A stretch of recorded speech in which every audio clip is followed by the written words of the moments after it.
runtii sharaf weyn bay ii tahay caawa inaan kulankan aan ka soo qayb galo. waxaan ku faraxsanahay inaan BRDC maanta aan halka madashan la joogo oo aan filayo inay tahay hay-ad wax badan Puntland iyo Soomaaliya ka soo qabatay. asaaskeedii hore aan goobjoog u ahaa xogaalna u ahaa oo Wharton Society waxaan ku jiray dadkii ugu horreeyay loo qaatay social actress Cabbaas baa hadda igala joogaan mooyana dadkaas oo waagaas garwadeen ka ahaa iyo Cabdisalaan Cali Birkisi ma jooga ima muuqaneen Cabdisalaan iyo rag dad fara badan oo qaarna dhinteen qaarna hadda dheeraadeen intaysan xarunta Garowe u soo bodin. waxaan aad u xasuusanahay oo rabaa inaan halka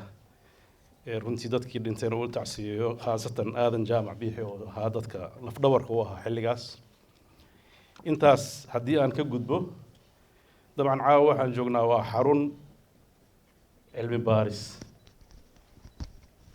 hadalka BRDC-na wuxuu saldhig u noqonayaa hab cilmi baarisreed oo ku salaysan xogaalnimo iyo aqoon. sideedii iga horreeyay kana toddobadii iga horreeyay waxay aad ugu casubeen dad aan sidoo kale ayaamahan mashquul ahayno waqti fiican u helay inay mowduucyada loo dhiibay ay si fiican uga soo baaraan degaan. laakiin waqti yar oo dhow baan lay sheegay. waxaan ku dadaalay marka inaan sida uu u yahay bal wax uga iraahdo intii aan ka gaari karo. haddii aan wax khaldana waad ka raali lahaan doontaan. dabcan mowduucu wuxuu u gudan weyn yahay waxaa la yidhi xaaladda Puntland iyo doorashooyinka 2020. waa laba mowduuc oo runtii ahmiyad weyn u leh dadka reer Puntland iyo dadka Soomaaliyeedba iyo dadka cilmi baarista sameeya ee Soomaaliya daneeya intaba.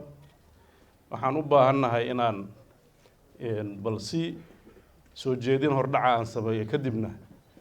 iftiimintu ay ka soo baxdo isweydiyaarsiga oo su'aalaha. waxaan rabaa inta aanan u gudagelin xaaladda Puntland oo aan ka hormarinayo inaan waxyaabo iftiimiyo ay ugu horeyso wixii sababa inay Puntland dhalato. dabcan Puntland iskama dhalan, sabab baa keentay. waxaad ogtihiin dalkeenna intii xorriyadda uu qaatay 60kii ilaa iyo 91kii heerarku doomaha soo kala maray waxaa jirtay dowlado ee dalka maamulayay. waxaad ogtihiin 69kii waxaa la dilay madaxweynihii dalka, waxaa la wareegay taladii military, waxaa la laalay dastuurkii, waxaa la xirxiray dhammaan siyaasiyiintii rayidka ahaa ee muddada dheer ee dalka soo maamulayay. waxaa hal mar isbedelay dalkii Soomaaliya ku dhisnaa dimuqraadiyadda, ku dhisnaa nidaamka xisbiyada badan, kobcayay dhaqaale furfuran, horumar degdega sameynayay, doorashooyin xora ka dhaceen, xukunka lagu kala wareegay, doorashooyin la kala helay oo runtii tusaalihii Afrika saldhigga u ahaa ee aadan Cabdulla Cusmaan aadan cadde. intaasba waxay ahayd taariikh aad u qurux badan oo dalka Soomaaliyeed soo martay. isbedelkii ku dhacay nidaamkaas militariga ah wuxuu dalka ku xukumay muddadii u horreysay warqaddii koowaad iyo labaad iyo bayaanaad buu ku xukumay iyo aragti military oo runtii aan caddayn habka dalka uu aadayo. wuxuu qaatay nidaamkii socialismka oo bulshada Soomaaliyeed dhaqan ahaan iyo diin ahaanba ka hor imaanayay. waxaa dadkii lagu khasbay aragtidaas inay hoggaansamaan. kacaankaas koob iyo labaatanka sano hayay dastuurkii loo qaaday aftida oo min saylac ilaa raskamboni dadku intii afti loo qaaday loo codeeyey laysku maamulayaa la laalay wareegtaa lagu maamulay waxaa dhammaaday dhaqankii dimuqraadiyadda waxaa dhumay dhaqankii soomaalida ee furfurnaa ee ku salaysnaa habka bulshadaan u nooshahay oo ahaa hab degaan iyo qabaa'il isdhex degan isnabadgeliya mararka qaarkoodna duruufo ka dhacaan laakiin ku salaysan marka aad si usii fiirsid nidaam hadda marmar la isdhihi karo waa nidaamkan social democratic ah dad wax isweydaarsada wax wadaaga taladana marka ay si guud u doodaan go-aanka ay qaataan guddoonsada marka dambana isu bedelo xeer aan qornayn oo dadku ku kala hagaan nidaamkaas muddada dheer soo socday oo runtii nidaamkii militariga ahaa wuxuu aad isugu dayey cid kastoo ka hor intimaada inuu cabiriyo xiro dilo wixii ka dhashay waan ogeyn waxaan ka afeefanayaa marka aan taariikhda iyo research ka hadlayno dad gaar ah uma jeedo macno gaarna ma bixinayo laakiin madasha aan fadhinaa sababaysa inaan sidaa xaqiiqada cilmiga ku dhisan u hadalno aragtidaas abuurantay runtii waxay keentay dadku inuu isnaco jabhado samaysmaan la isku dayo nidaamkii in la inqilaabo dilal ka dhashaan caburin badan ka dhalato waxa ay ku dambeysay dadkii in la kala saaro magacyo loo kala bixiyo dadka qaybtiis lagu leebal gareeyo waxyaabo mucayana waxaa ka dhashay isnac waxaa ka dhashay dagaallo waxaa ka dhashay kaliirdhow wuxuu cid walba ay u qaxday meeshii isir ahaan ay ka soo jeeday oo ay ku badbaadi kartay puntland waxaa u soo qaxay dadkii isir ahaantii uga soo jeeday iyo dadkii jilicsanaa oo aan markaas deegaanadooda lagu nabadgelinayn maadaama puntland dadkii deganaana usoo qaxeen qofkii yimaadana lagu nabadgelinayay waxay noqotay meesha keliya oo dadka soomaaliyeed in badan oo ka mid ay isugu timid sanadihii ugu horreeyey waxyaabuhu dhaceenna dad badan oo waxgaradoo soomaaliyeed ay talada ula soo noqon jireen xaaladdaas sababtay inay puntland dhalato hordhaceeda waxaan ku xijinayaa taas waa sababtii xaalad kale oo aan dhihi karo waa fool curashadii puntland oo 91 ilaa 98 intii u dhaxaysa weli asbaabta marka laga soo tago markii la isu yimid 91 markii ugu horeysay maamul baa waxa ka dhashay gaalkacyo madax looga dhigay Allahu naxariisto jeneraal maxamed abshir iyo dad badan oo kale ku jireen isbedelo badan buu maray jabhadii SDF baa dib loo curiyay waxaa dib u curtay guddi kaleeto oo markaas xaaladda u adagay taagneed waxa weeye dagaaladii xamar ka dhacay la isagama harine waa la soo ergaday dadkan qaybna raskamboni waa laga saaray qaybtii kale waa lagu soo socdo oo gaalkacyaal rabay in laga soo saaro oo badda casi lagu daro marka waxaa ka dhalatay iska caabin iyo in dadkii la xakameeyo waxaa dhalatay guddi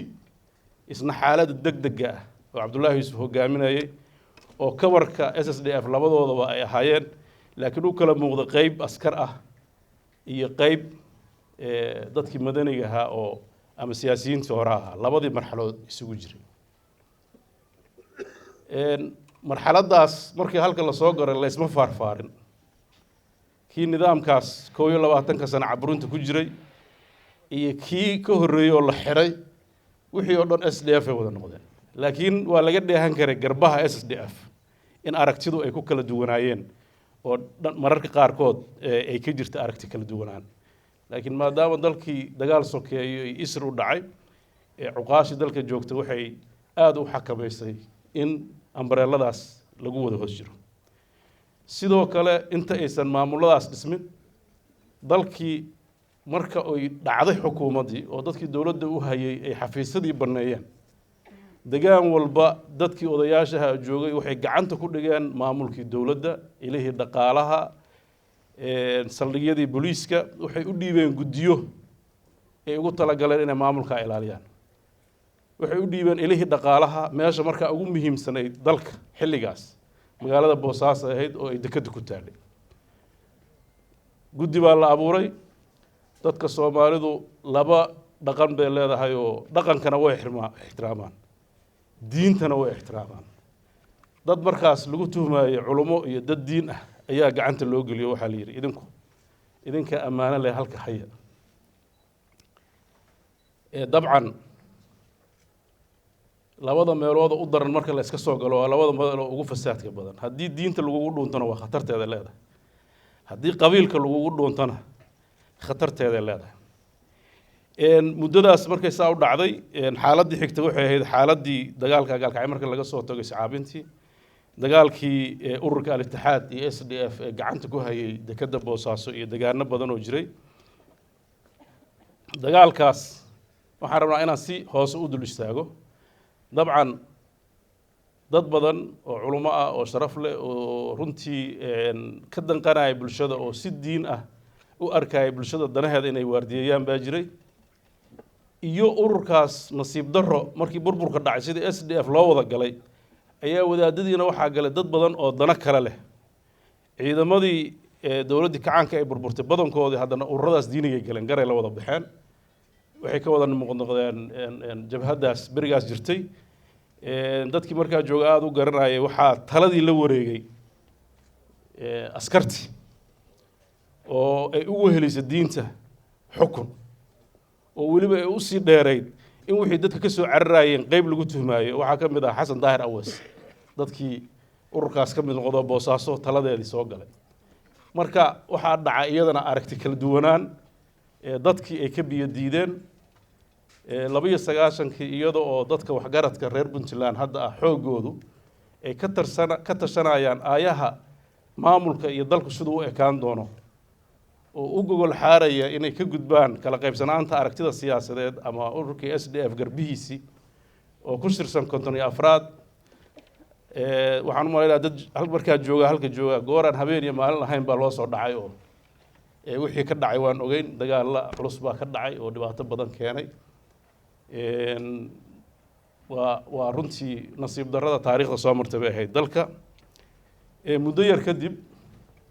dadkii culimada ahaa ee waxgaradka ahaa ee runtii dareemay waxa dhacay inay khaldan yihiin waxay markiiba bilaabeen inay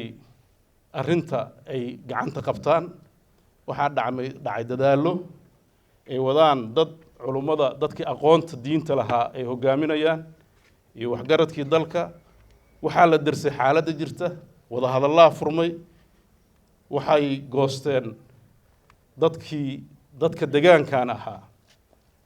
oo arrintaa hogaaminayay in ay heshiis qaataan dhalinyaradii badnayd oo xuduudda ciidanka ah ay dalka ku soo noqdaan nabad la qaato dadkii arrintaa hogaaminaya Allah u naxariistay waxaa ka mid ahaa Cabdiqaadir Nuur Faarax Dr. Axmed Xaaji Sheekh Cabdiwahaab Cabdiwaaxid aan filayo inuu xaashi oo weli jooga meelaha iyo dad kale oo fara badan dhalinyaro fara badan oo berigaas la qaadatay waxa ay runtii dib u soo noqdeen bulshada waa dadkii bilaabay ganacsiga dhaqaalaha aqoonta tiirarka maanta Puntland ku taagan tahay ama siyaasiyiintiisa ama dawladda badankooda ku jiro dad badan oo marxaladaas soo maraa jirta marka waa marxalad taariikhiya oo u baahan in la xuso waxaan runtii arki doonaa marxalado badan oo taariikhiga isku ekaan doona oo runtii aad arki doonto inay isfasiri doonaan Soomaaliya maraaxish ay soo marayso marxaladahaas ee la soo maray oo laga gudbay dhibaatadii waxay dadku u heleen fursad in ay marka dib ay u tashadaan waxa dhacay shirkii 94 qardho oo SDF dib loogu heshiisinayay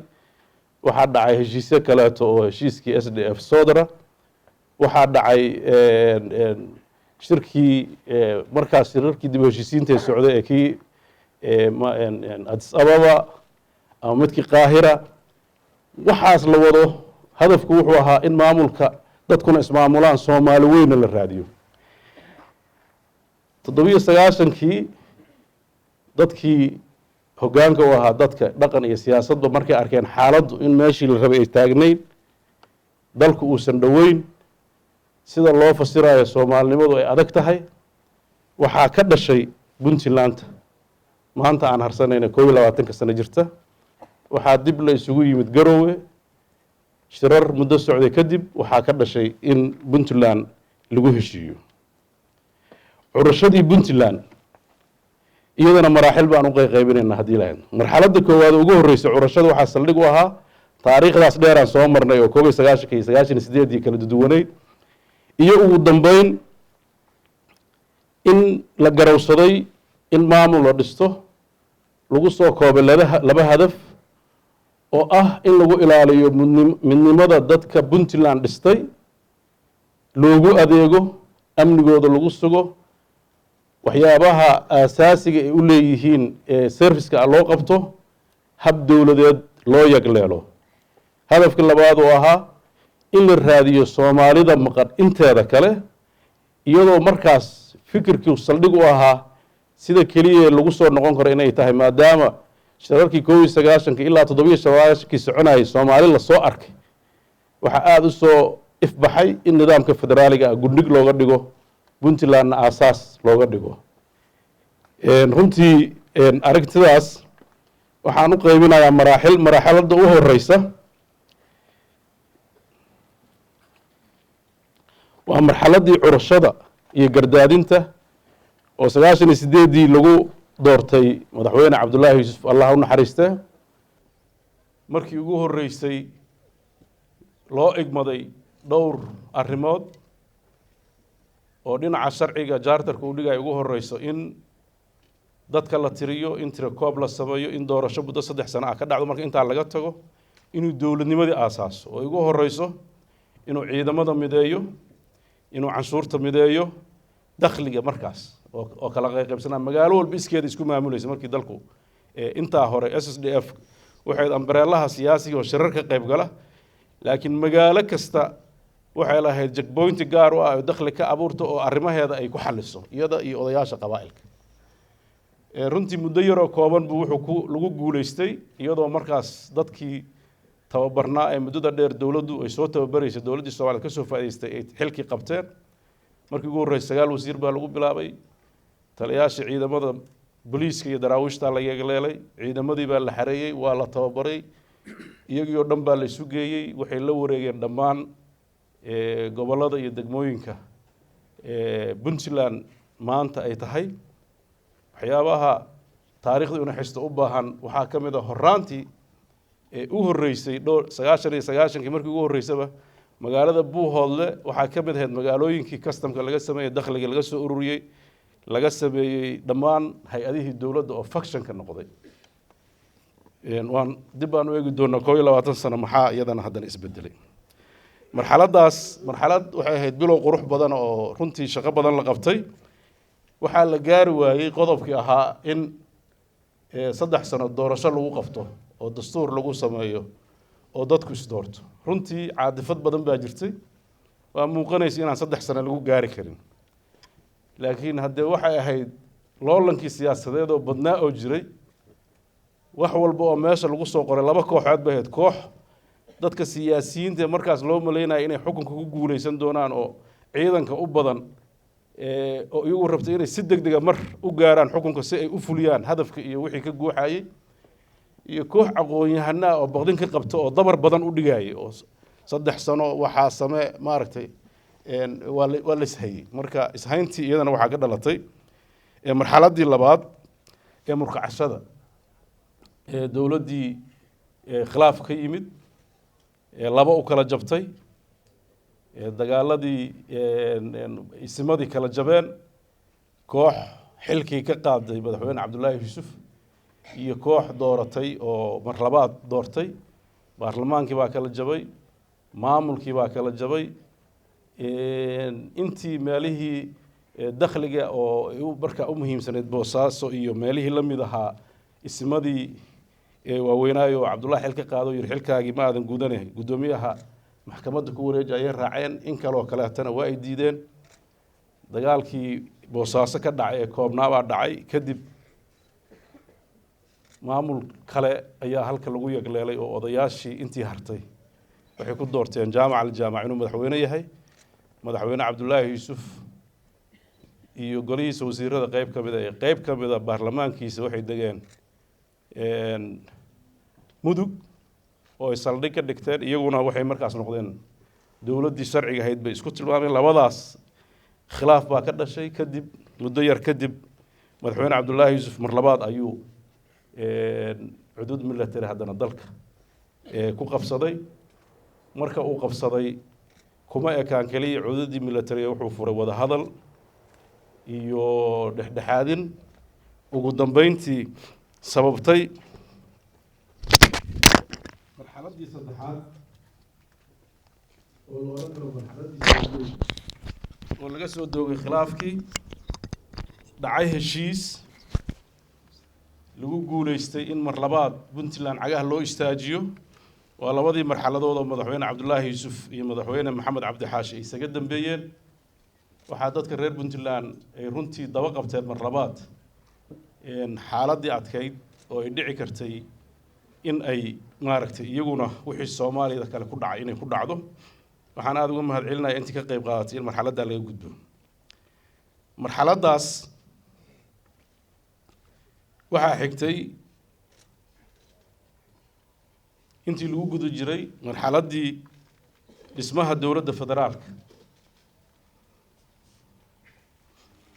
oo imbigathi oo runtii dowladdii puntland iyadoo heshiisay iyadoo isku duuban ay mar labaad ay u hanqal taagtay hadafkeedii labaad ee ahaa inay dowlad soomaaliyeed dhisto inay xaqiijiso waxaa lagu guuleystay dowladdii federaalka ah inay dhisanto iyadoo dowladda puntland awood waxay leedahay dul dhigtay inay dalka dowlad ka dhalato dhaqaalihii iyo cududdii ciidan iyo cududdii dhaqaale lahaaba loo jiheeyey in dowlad soomaaliyeed ay ku dhisanto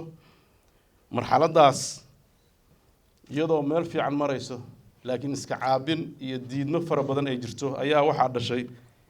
mawjaddii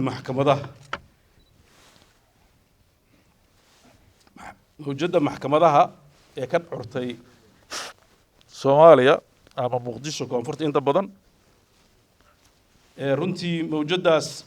waxay saameyn ku yeelatay dhammaan aragtidii soomaaliyeed ee nidaamka siyaasiga la isku hayay waxaa isku hayay markii hore qabaa'il saldhig ay u noqdeen xooggoodu hogaamiyaal kooxeed oo ka haysta ayidaad reereed badankooda mandate lama dhihi karo iyagaa laakiin dadkooda waa taageersanaayeen iyo maamulka puntland oo markaas maamul ahaan u jiray maxkamadahaasi waxay bedeleen dhammaan aragtidii laga qabay siyaasadda soomaaliya waxaa soo baxay dad badan oo saldhiggii hore ee 92-kii u eg oo haddana isbiday inay mar labaad cudud ku qabsan karaan soomaaliya arrintaas markay dhacday waa arrimaha waxaan rabaa inaan uga xiro ma rabo taa inaan galo laakiin saameynta ay ku yeelatay puntland maxkamadahaas markay dhasheen puntland saameyn bay ku yeelatay waxaa dhacay in magaalo kasta looga dhawaaqay kooxo aydsan maxkamadihii waxaa dhacay dagaal kale oo lagu soo qaaday oo maxkamaduhu hogaaminaya gaalkacyo waxaa dhacay dagaalkii galgala waxaa hordhac u noqday wakhtiga lagu dhawaaqayo waa meesheedii saldhigga curashada SSC waxay kaloo taa dabada ku haysa fikirkaas maxkamaduhu abuurmay curashadii iyadana khaatumo waxaa la isdhihi karaa iyadana waxaa sabab looga dhigi karaa dagaaladii kalshaale iyo isnacaybka iyo aragti waxaasoo dhan waa marxalad cusub siyaasiyiin cusub aragti cusub waxaasaa saldhig u ahaa waxaase ugu muhiimsan oo laga xusi karaa waa dagaalkii galgala curashada SSC iyo khaatumo waxaa bays u noqday dadkii maxkamadaha markii dambe iyaguna xukunka yimid xilligii Sheekh Sariif oo madaxweynaha ahaa isagana wuxuu ahaa waxyaabaha uu dhiiri gelinay aragti cusub oo aragtidii reeraha ama dagaalamaya ama heshiiska dhexwada waa ay isbedeleen bulsho isugu xiran si kaleeto ayaa soo baxday oo si sahlan inay isu saameeyaan ay sahlan tahay oo meel walba markaas networking sameeyay oo markaas ta'yiidaad sameeyay marxaladahaas waxay ogyihiin marxaladaha kale oo hadda iyagana muuqda oo ururada kaleeto oo iyagana isku sii bedelay al-shabaab iyo daacish iyo waxaas iyo sida infiltrationka ugu sameynayaan iyo siday saameynta ugu yeelanayaan Puntland iyada naftirkeeda waa aragti kaleeto oo meesha taagan marxalad xanuun badan bay ahayd ilaahay u naxariistay Generaal Cadde Muuse ayaa aad marxaladaas ku soo beegmay odatinimo iyo xigmad badan buu wax badan uga soo gudbay laba marxaladood baa isu galay marxaladii soo doogashada iyo dadka isdhexgalkiisa iyo wixii ka dhashay dagaaladii ka dhashay xilligii Cabdullaahi Yuusuf walaalayntii iyo heshiisiintii iyo isdhexgalkiina door weyn buu ka qaatay marxaladaas maxkamadaha marxaladii uu taageeridda dowladda federaalkana qayb baa kaga soo aaday oo isaga oo Cabdullaahi Yuusuf madaxweynaha ayuu isagu madaxweyne noqday markii hore isagoo madaxweyne ahayn buu taageerayay markii xigay isagoo madaxweyne uu taageerayay marxaladahaas kacdoonka maxkamadahana runtii si fiican bay waqtigiisu u ahaayeen xigmad badan buu uga gudbay ilaa uu markii dambe isna shareecadii la qaatay Allahu naxariiste marxaladda afraad oo aan dhihi karno marxaladii dhismaha hay-adaha dowladda oo nasiib u helay madaxweyne Cabdiraxmaan Faroole mar laga soo doogay arrimahaas maxkamadihii ay isu bedeleen inay siyaasadda ka qayb galaan jawgii uu degay kacdoonkii iyo colaadii xamar iyo qabaa'ilka la kiciyey oo sida diiniga sida qabiilka loo kiciyey ay ku soo afmeertay inuu madaxweyne Cabdullaahi Yuusuf iscasilo ayuu ku soo beegmay marxaladahaas waxaa la isdhihi karaa waa marxaladihii dhismaha hay-adaha dowladda intii horeeto Puntland marxaladii koowaad oo la abuuray ciidamada iyo sharciga iyo nidaamka iyo shuruucda ugu badan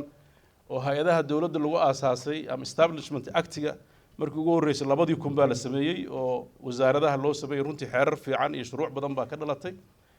markii xigay waxa la madgareeyay oo haddana wax lagu daray 2005 laakiin milka sida ficliga ay u ambaqaadeen waxa la oran karaa waa xilligii madaxweyne Cabdiraxmaan Faroole oo aan ku soo koobi karo horumarinta dhinaca sharciyada dhismaha hay-adaha dowladda kala xadeynta shaqada hay-adaha astaynta dhulka xukuumadda dowladda ee hadda madaxtooyada iyo xarumaha dowladda ku yaalaan ansixinta dastuurka Puntland ka qayb qaadashada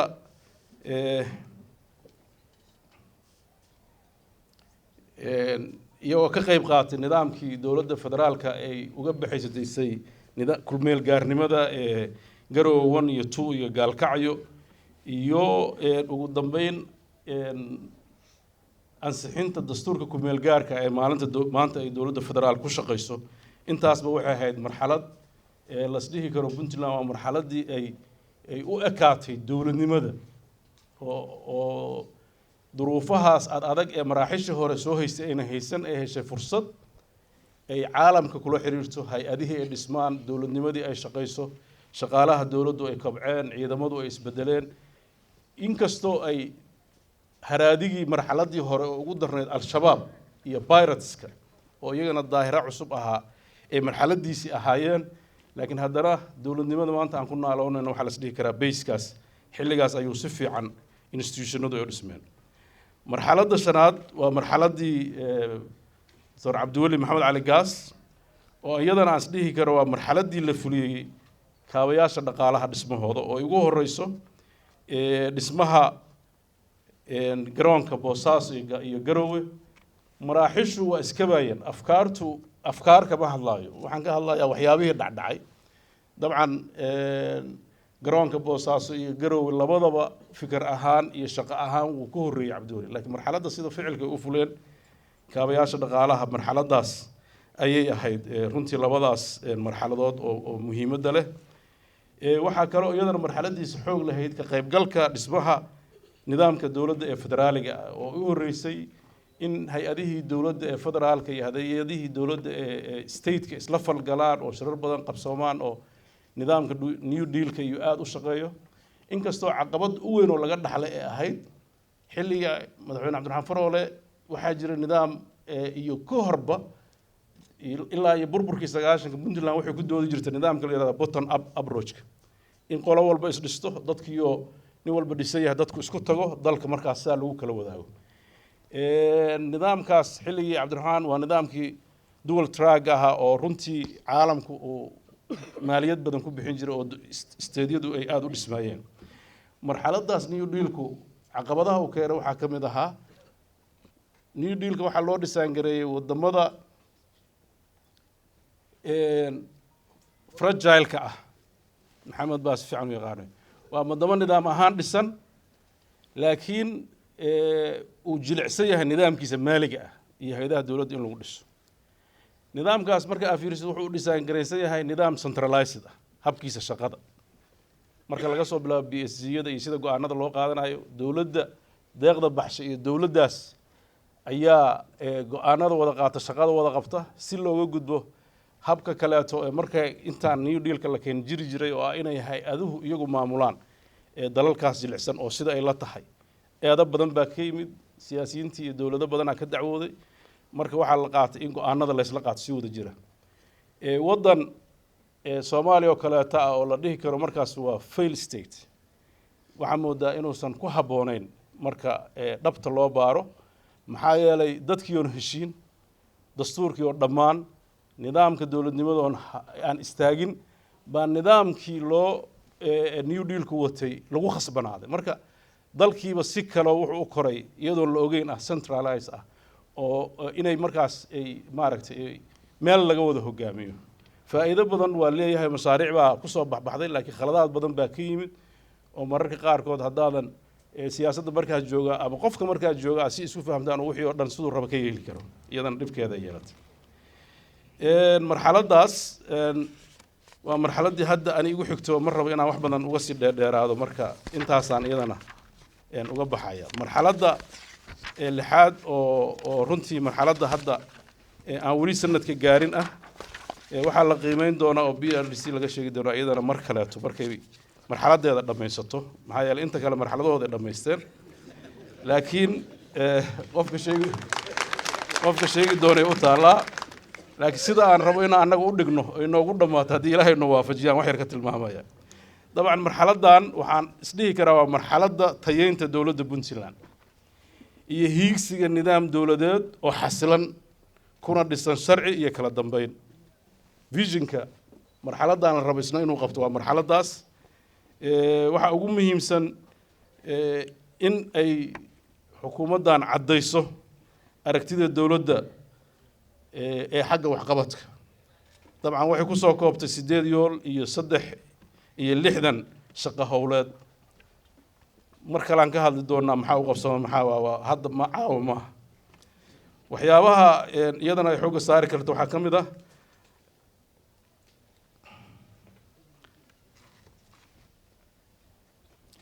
astaynta saldhigga tayeynta maxay tahay maxaan tayeynaynaa see u tayeynaynaa dhinacyadee tayeynaynaa waa arrimo muhiim ah oo iyadana in la fiiriyo waxaan rabnaa inaan tayeyno dhinaca amniga oo ugu horeyso inaan hay'adaha amniga dib u habeyn ku sameyno dhinaca tababarka dhinaca istiraatiijiyada dhinaca agabka iyo dhinaca howlgalka intaba waxaan rabnaa inaan tayeyno dhinaca dhaqaalaha oo aan rabno inaan hagaajino nidaamka maaliyadda ee dalka dakhliga iyo kharashka inaan samayno ilo dhaqaale oo cusub in aan abuurno habka kobaca dhaqaalaha traditionkii dadkan ay yaqaaneen oo ku sanaysnaa donoriska inaan ku darno nidaamka investmentiga iyo in dadka gaarka u leeyihiin inay mashaariicda waaweyn ee dalka ay qayb ka qaataan oo matalan dhinaca kaabayaasha dhaqaalaha dekedaha airborada waxyaabaha la mid ah iyo waxyaabaha aan kari karin inay galaan dhinaca shuruucda oo runtii aan hadda gacanta lagu hayo oo khubaro gaashaan iyo maxamed xasan barre ay ka mid yihiin oo ah in mar labaad lagu noqdo shuruucdii ku saabsanayd hay-adaha dawladda iyo sida ay u wada shaqaynayaan iyo shaqooyinkooda oo mararka qaarkood isdhexgalay sidii loo kala saari lahaa oo dib iyadana loo habeynayo iyo dhinaca shaqaalaha ugu dambeyn oo iyadana shaqo badan ka qabsoontay oo biometric laga dhigay oo la tiro koobay oo musawir iyo fara laga qaaday oo akowno loo shubay oo la rabo marxaladan hadda tiro koob saxa daqiiq ah baa la hayaa meeqaa shaqaalaha dowladda ah waxaa ku xigi doona shaqaalaha dowladda siday effective yihiin siday shaqada usoo xaadiraan siday hawsha u gutaan waa waxyaabaha dhiman intaas waa maraaxisha puntland aan kusoo koobayo siday og tahay waxaan rabaa inaan wax yar ka iftiimiy iyadana marxaladda qaybta dambe oo mawduuca oo doorashada 2020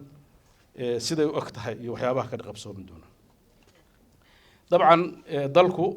doorashooyin ayuu soo galay oo hore wuxuu soo galay doorashadii 64 wuxuu soo galay doorashadii 67 intaa doorashooyin baa soo galay madax baa isbedeshay dowladnimo dhistay dadku waa isdoortay nidaam doorasho oo dadka yaqaanay oo soo gaaray ay yar yihiin aan u maleynahay madaxweyne Faroole iyo in la mid oo yar yar baa joogtay anigu qaarna ma dhalan xilligaas la isdooranay qaarna markaas aan dhashay marku dhow marka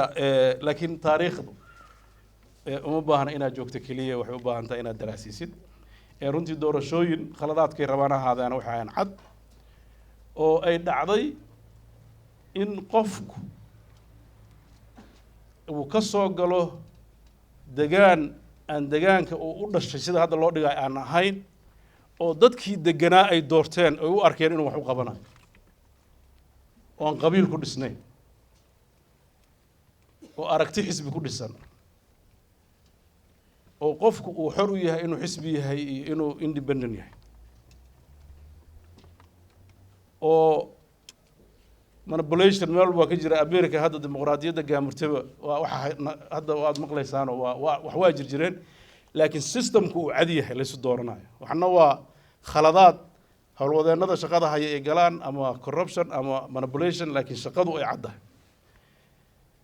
marxaladaas waxay ahayd qurux badan oo runtii weli taariikhdu ay xisto waxaa jira maraaxil kale oo xilligii kacaanka laba doorasho dhacdaan filayo Soomaa dadkii aad u xasuusta anu kulli mid baan aad u xasuustaa oo 85 ama 84 ahayd oo anu national service aan kamid ahaa hawlwadeennadii aan kamid ahaa ardaydii wax ka qoraysay waxaan la yaabanahay maraaxishu say isugu eegyihiin markaan soo xasuusto golihii shacbiga la dooranayo oo 173 wuxuu ahaa close list wuxuu ahaa single constituency wuxuu ahaa proportional representation xudur aniga aan joogay liiska waa qoran yahay qofku magacyada iska qorin qofkiiba 3 aan ka sameeyay adigu waa buuxineen galabtii waxaan soo celinay bahalada saduuqyada waa buuxda dadkaas complete saas 99 iyo waxa saasa lagu guuleystay horta doorashadaas kacaanka waxaan u maleynayaa dadka inay ilaaween ya xildhibaanada ku jirta waxaan xasan barraa xildhibaanada ka badaa close listiga hadda wuu rabaa u maleynayaa diyo kale marka maraaxil isku eg ayaa aniga runtii intii hadda aan ka fekeray arkay marxaladaasna marxaladihii kaleeto waa marxaladahan 4.5 ka oo lama dhihi karo doorashooyin maxaa yeelay doorashooyinka dalkan waagaas iyo haddaba waa nidaam parliamentary waxaa la dooranayaa inta badan waa baarlamaanka marka baarlamaanka hadda waa la soo xulaa kii hadda u dambeeyey xuludii wax yar dhaafay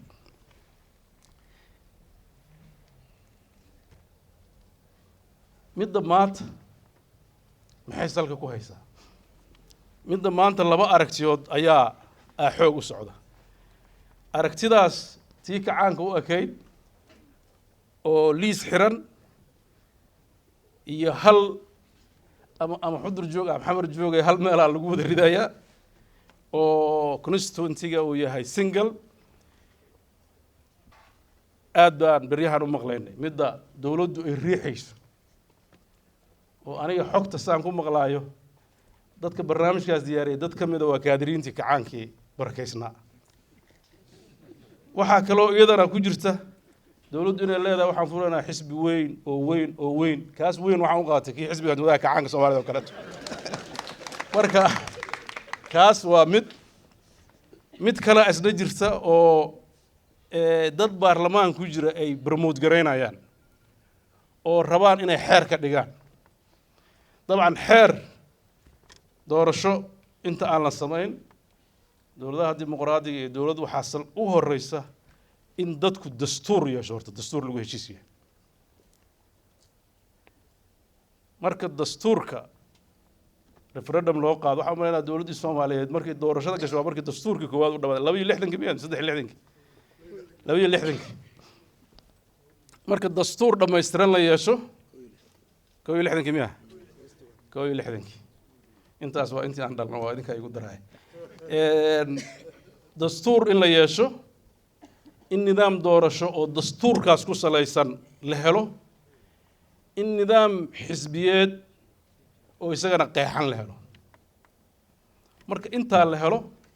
waxa imaanaya doorasho aan la isku khilaafsanayn siday tahay oo aasaas dastuuriye leh marka baarlamaanka hadda waxaan maqlayaa sabtida soo socotay waxba loo cadeynayaa laakiin waxaan la yaabay sidee